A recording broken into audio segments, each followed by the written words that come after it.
cold as a razor blade. Back for another episode of the Snake Pit, and of course, I could never do it without the man himself, WWE Hall of Famer, master of the DDT, and perhaps his greatest accomplishment, my best friend, Jake the Snake Roberts. Jake, what's going on, man? Oh, getting ready for this storm, man. This hurricane is going to hit ground tomorrow, I guess. Is it really? Yeah, we're already getting stormy weather here. I didn't realize it was going to be up that far, as close as you guys. Yeah, it's going to hit hard. And they're expecting tornadoes out of it. Holy shit. So, it'll be an exciting night. Better batten down the damn hatches. Is there a basement there? Nope. Oh, man. Find a heavy desk to hide under. Something. Have you ever been through a hurricane or a tornado before? Hurricane, yeah. Never a tornado? Got real close. Man, hoping for the best for everybody down that way. Fingers crossed everything will be all right. Yeah, I was in Texas and came real close to a tornado. I actually watched it, the tail of it come down and touch my father-in-law's house. Holy shit. And it sucked the shingles off the house. And then it hit ground and went about 40 yards. And we just built this brand new, gigantic machinery barn for all the machinery that we use on the dairy farm. Yeah. And it sucked that right up. Took it. Just took it. Like flung it, or was it like swirling around? It just took it, and we found it about 2 miles away. Holy shit. It was all twisted metal by then, of course, Terrifying, dude. Yeah, it was amazing because here it took that barn and didn't even scratch any of the equipment that was inside of it. Really? No damage at all. How does that work, do you think? I don't know, bro. Can't even kind of wrap your head around that. That's amazing. It is really, really wild. So the dairy farm, was this during the period when you had broken your arm and you had to go work on the farm? No, this was when I'd had wrist surgery.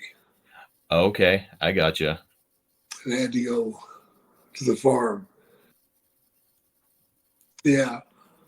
Well, crazy stuff, man. And I knew that you had broken your arm. I didn't realize that you had wrist surgery and then had to bail out of wrestling as well. Do you remember what year that would have been? That was right before I broke my arm. Oh, wow. So it's just a little run of bad luck there. Yeah. Fuck. Well, we might actually be talking about that period today because, Jake, today we are picking up the story where we left off 45 years ago when you left Stampede Wrestling and made your way down south to Mid-South Wrestling. As a quick reminder for our listeners, Jake spent 6 months in a highly prominent role in Stu Hart's territory, and he worked with the likes of JYD, Bret Hart, Dynamite Kid, and you even challenged NWA champion Harley Race during that time. So it was a really epic run for you up there. Yeah, it was hot and heavy real quick, man. Man, I loved reviewing it. And folks, if you missed that episode, go back and it was 2 episodes on Stampede Wrestling. We did part 1 and part 2. Go out of your way to check those out because this is a continuation of that. But with all that in mind, Jake, about what all that you went through there, can you give us our listeners a refresher on what prompted the decision to move out of Stampede, where you had enjoyed the greatest success of your career up to that point? It just felt like it was time to go. Feeling I had. And I was homesick too. I had not seen my family for over a year. Well, that'll definitely do it. And yes, I think it had been like even during your time in Vancouver, you went straight from Vancouver to Calgary, so you never got a chance to go home. Nope. Crazy. So it makes sense that you would want to come back to the United States. But the next question, I think, is of all the territories, why Mid-South and Bill Watts? Well, familiarity. My father was there, and I knew that I could learn a lot there. And that's kind of what I was wanting to do, was to keep learning. And I knew that I would learn in Mid-South. So I put a call in and got the green light, and off to Mid-South I went. Once I got there, I told him about JYD, that he had gotten his act together and was a piece of talent they should be interested in. And it didn't take long before JYD was there. Holy shit. So I had no idea that you were the one who introduced the idea of bringing Sylvester down there. Yep. And it Yeah, makes sense because you just worked with him. they brought him in, and they didn't like the Sylvester Ritter thing. So they went with Junkyard Dog. And it was quite a rib because at TV they would have him take a wheelbarrow to the ring, and it would have car parts in it, a transmission, all sorts of real heavy shit. And at the end of the match, he was supposed to grab his opponent and put him on the wheelbarrow and then take him back to the locker room. What a gimmick. Yeah. What a fucking rib, huh? A wheelbarrow, it's like, especially with all that heavy shit, he's probably halfway blown up by the time he gets to the ring. Oh, he's completely blown up. Well, I'm glad they pulled the nose up on that gimmick because, like, again, it's here in Mid-South. He's in the next couple of years, he's going to go on to be the biggest star ever in that territory. He's going to light it up. And holy shit, it would have never existed without Jake Roberts. How about that? That's true. I mean, this is before the days of phones and whatnot. I know your father's working for the territory. I mean, is it as simple as like you reach out to your dad, or who are you calling to get this chance? I reached out to my father, and he talked to Bill Watts and Ernie Ladd, who was the booker at the time.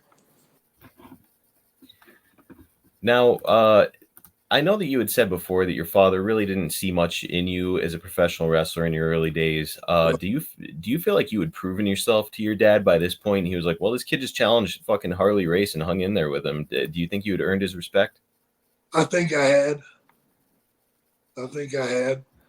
And it was quite a huge step for me, making that move to Louisiana. And unfortunately for me, I was only there a short time and I broke my arm. All right, that is going to answer a question that I've got coming up here, because you had one match here in late 1979, and then you disappear. So, Yeah. All right, we'll get to that story in a moment. Did you know much about Bill Watts at this point, or have any idea about his reputation? I knew he was an asshole, but hell, I've met lots of assholes. Oh, yeah. Well, as a result of making this call, and now you're kind of taking everything you've learned and you're bringing it back to the U.S., you've got that huge move ahead of you from Calgary to Southern United States. You mentioned on the first Calgary episode, you had this long trip to British Columbia, and it gave you a lot of time to think about you and your character and what you wanted to kind of reinvent yourself as. I know that that you had kind of started to find yourself while you're up there, but are you nervous now on the other side as you're coming back to the United States? Like, there's a lot of uncertainty. Would you say that you're anxious about what your future holds? Very anxious, intimidated out my ass, even a little scared that I would fail. Yeah. But I was confident that I could at least hang in there for a while, But, here I am going from being a main eventer every night to Louisiana, where my hopes were to be able to be good enough just to be on the card, because the talent was a whole lot different, a whole lot better.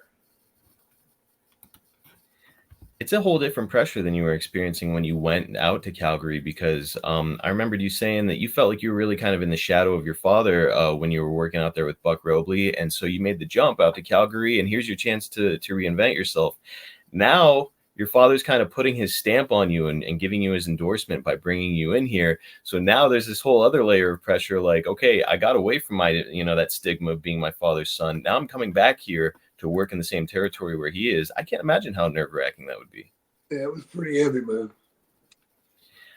Your first match, as we mentioned, it took place on September 6, 1979 against Mike Boyer at the St. Bernard Cultural Center.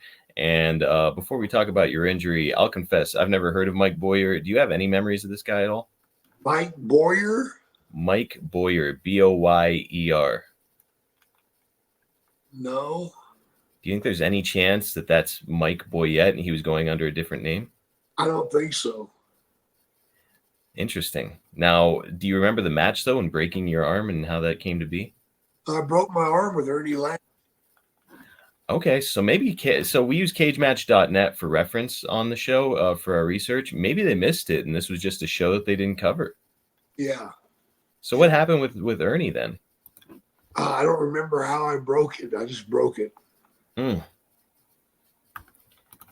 Severe break or like hair? Okay, hairline. It was a hairline at first. Why at first? What happened after that? Well, I got to know the asshole Bill Watts because, I broke the arm and, of course, it was a cast.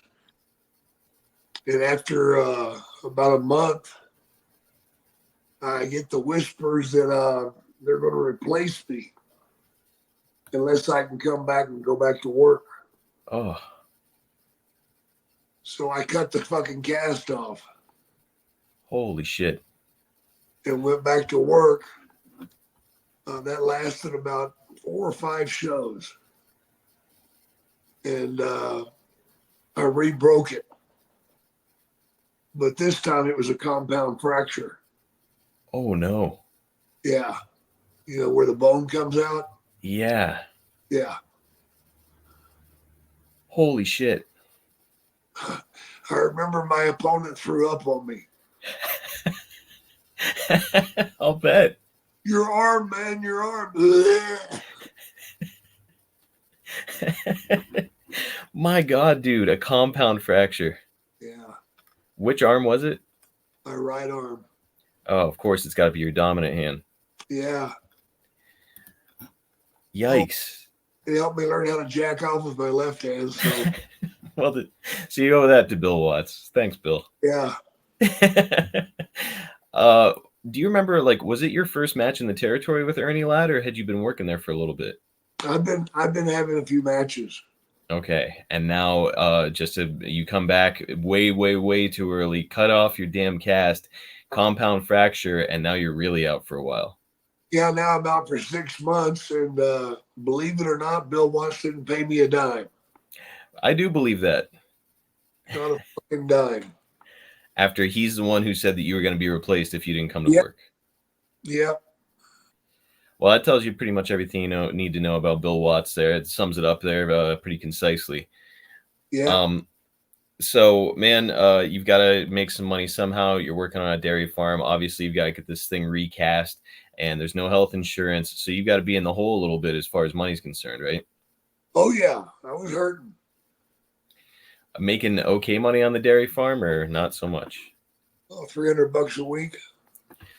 That's not quite going to cover it, is it? No. Well, thank goodness, Jake, you heal up, and it wasn't a worse injury where you had to just leave wrestling. Because I know that some guys get hurt so bad and they get into so much debt that they're like, well, I have to just go get a real job now. I can't be piecemealing money together like this anymore. So you heal up, and you're going to return to in-ring action, and you're going to face a fellow by the name of Rod McFarlane in Baton Rouge. He's another name that listeners might not be familiar with, and you'll work with him a lot. Do you have any recollection of this man? Not at all. There's so many names on here, and some of them I'm like, holy shit, Jake worked with this guy, and then I'll get names like this or this Mike Boyer guy, and I'm like, I've literally never heard this name. Well, like you had the prior year, Jake, you'll work for Mid-South for a little bit, and then you're going to go over to the land of the rising sun again. You're going to be in International Wrestling Enterprise in Japan from the end of February through March of 1980. Jake, I know that you hated working in Japan, but here you find yourself headed back over there for more. Can you tell us about your decision to return? I needed the money. You know, I believe at the time I was making about $500 a week, maybe six From Watts or Japan? from Watts, Mm. and I could go to Japan and make 1,500. A week? Yeah, That is great money in 1980. yeah. So it was an easy decision.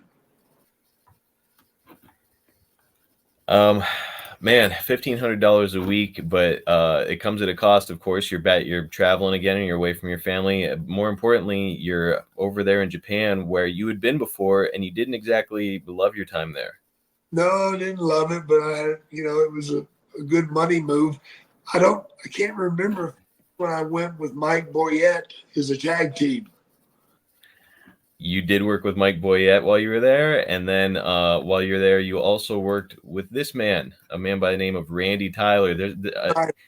If you're watching here on YouTube, that is a picture from this exact tour that Jake was on here in early 1980. He's standing there with a man who probably a lot of you have never heard of. I actually did hear of him, if you can believe it.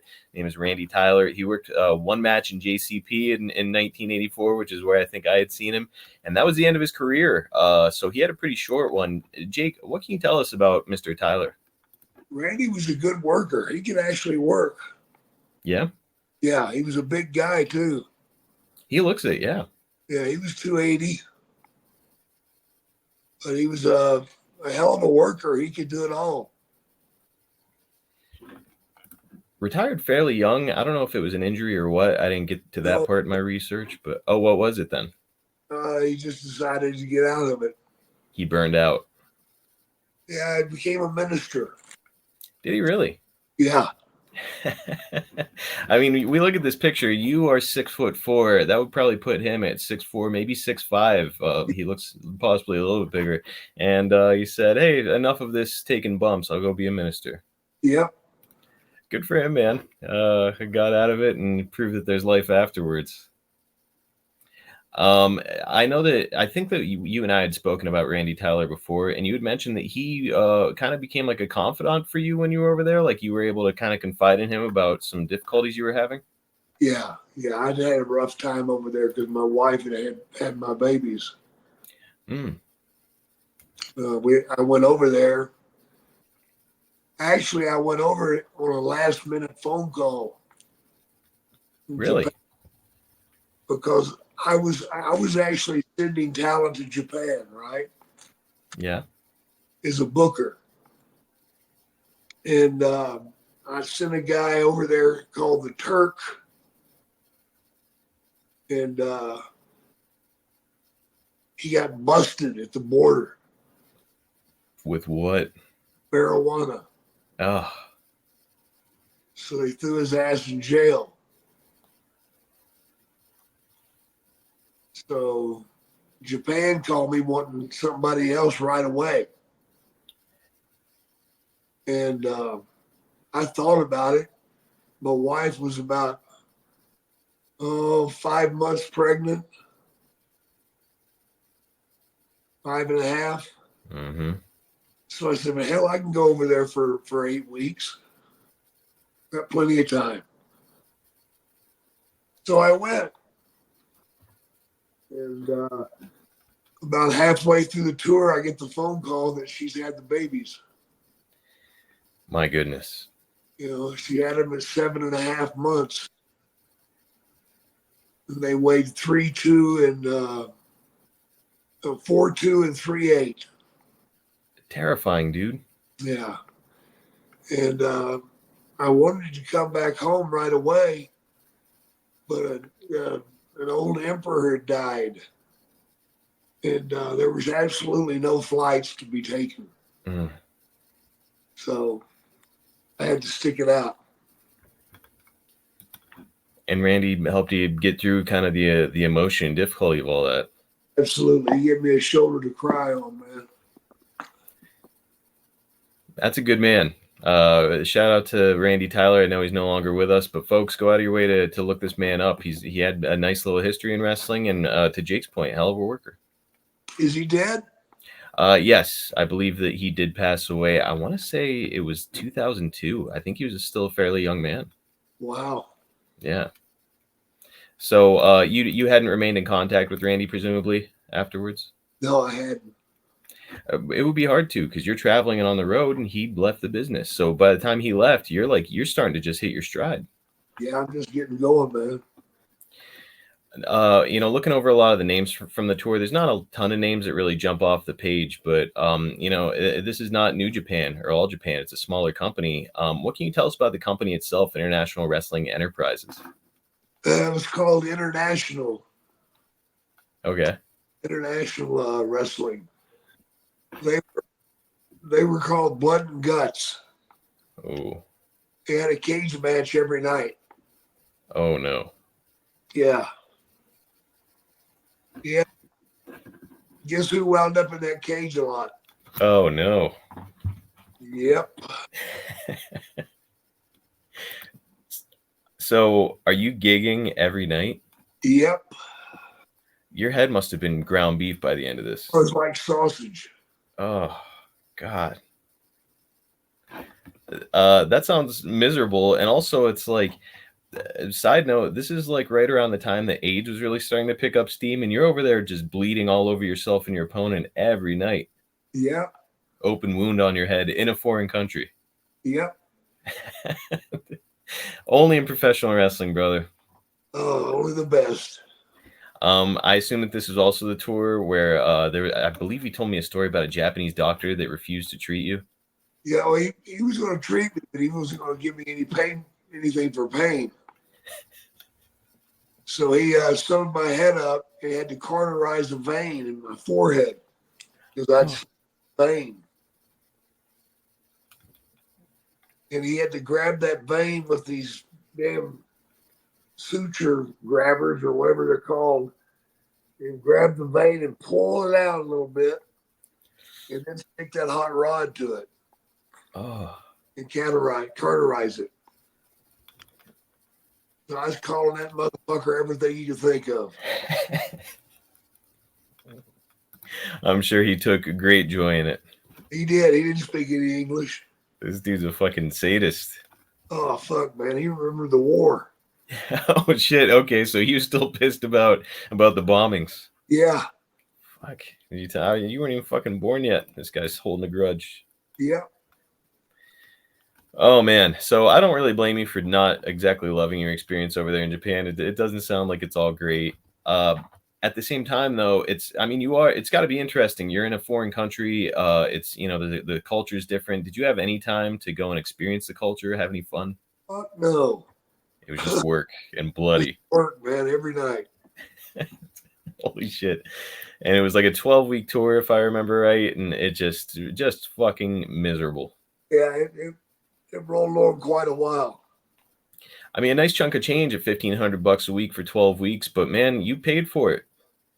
Damn right I did. This is also, of course, a period of time when you are temporarily going to wear some face paint. We've got a shirt available right now at 1tsport.com commemorating that period of time. It's a very small period, but it's actually got Jake's name on it in Japanese. It says Japan 1980, and there he is, just like the Kiss Demon. What an awesome photo. Yeah. All right.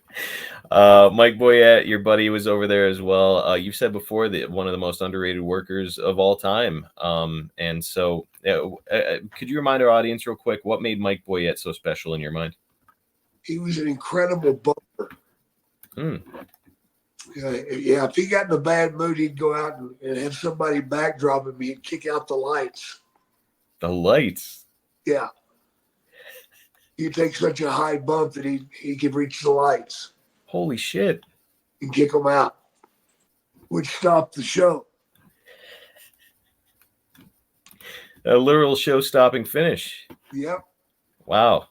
Mike Boyette, another name that we don't hear very often or doesn't get discussed very often, but just like one of those kind of journeyman guys that made a name for himself all over the place, including Japan.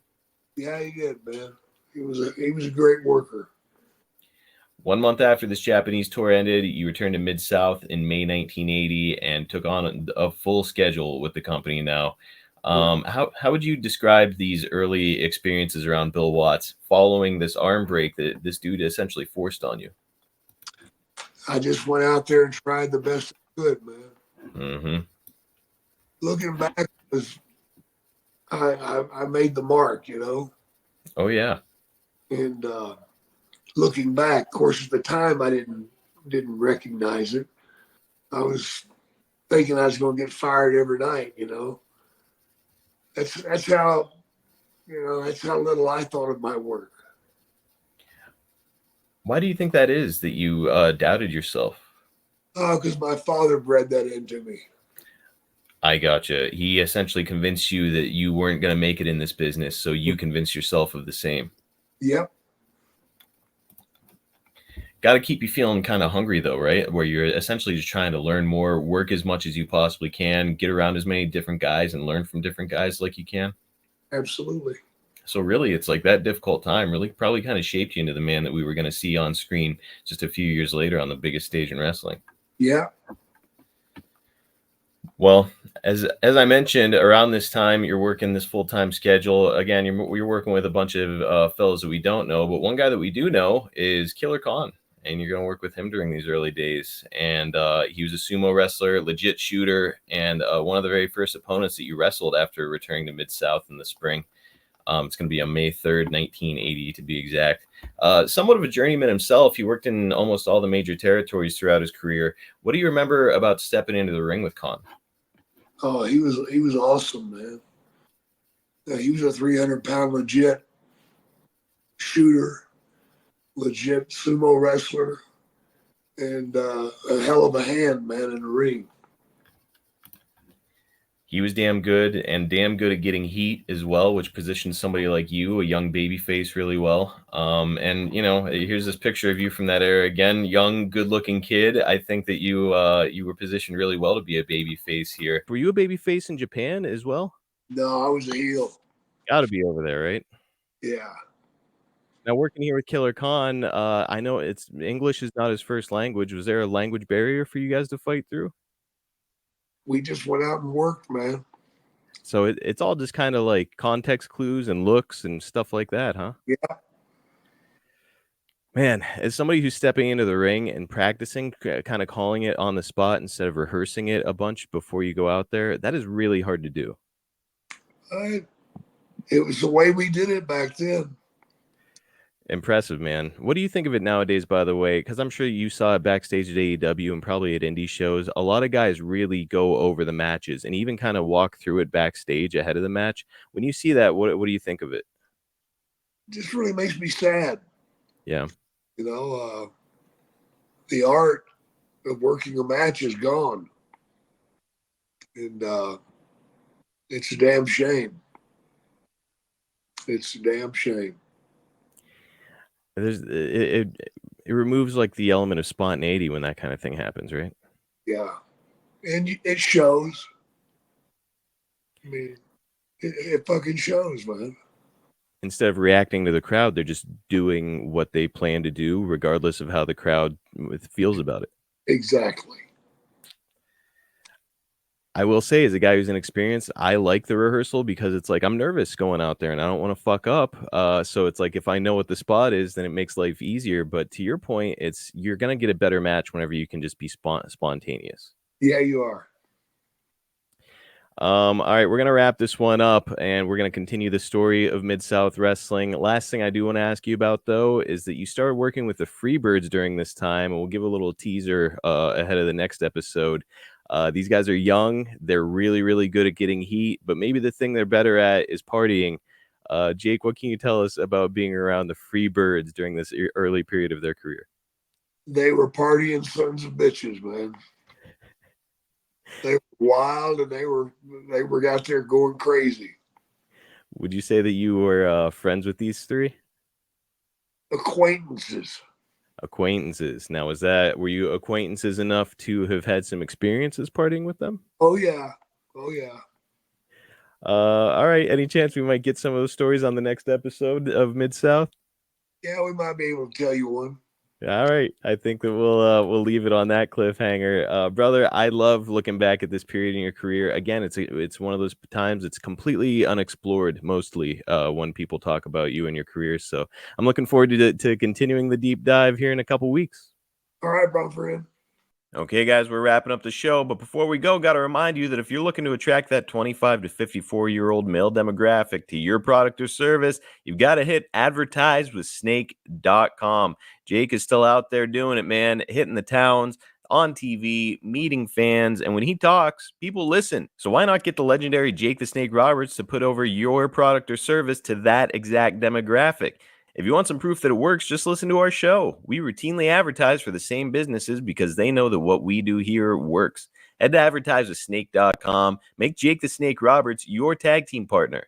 Cameo.com/Jake Snake is the place if you want a personal message from Jake Roberts, if you want a birthday wish, or if you want Jake, the greatest promo in the history of wrestling, to cut a promo just for you. It all happens over at Cameo.com, and here's a recent review from Anonymous. This was the best decision of my life. Perfection. Thanks, Jake. I mean, short and sweet, but not a whole lot more needs to be said. Go and look at the reviews over at cameo.com/Jake Snake and find out for yourself. All of the reviews are great. Jake puts a ton of effort into these. He knows what fans want, and he always delivers. Again, it's cameo.com/Jake Snake. Order yours today. Check Jake and I out on YouTube. It's youtube.com/@SnakePitPod. We've got some short, bite-sized clips from the show and highlights. We've got some exclusive podcasts over there. You know, we've got that exclusive episode with Baby Doll, which gave more context on Jake's time in WCCW. And believe me, the gears are turning on other ways that we can get more context and more story behind the story, so to speak, on Jake and what he was doing and some of the stories that we've discussed here. So the only place to get all that is over at youtube.com/@SnakePitPod. Does Jake and I a big favor. Get over there and get subscribed. Hit the notifications bell so you don't miss any awesome new videos that we're putting out, and enjoy all the wonderful content that Jake and I have up there. If you've enjoyed the Snake Pit, please do us a big favor. Like, subscribe, leave us a 5-star review on all platforms. Does Jake and I a massive favor and only takes you a couple minutes. So seriously, if you can do it, please just take a couple seconds, help Jake and I out, give us that 5-star review, and let's keep chugging here on the Snake Pit. Catch Jake on X at Jake Snake DDT, on Instagram at Jake the Snake DDT, and on Facebook at Real Jake the Snake. You can follow me and drop your questions at Marcus P. D'Angelo on X. All right, guys, that is going to do it for this week. Another really fun episode, another cool exploration of, again, a period of time that just does not get discussed enough with Jake. You know, we do plenty of talking about kind of the greatest hits in Jake's career, you know, from the WWF and even elsewhere.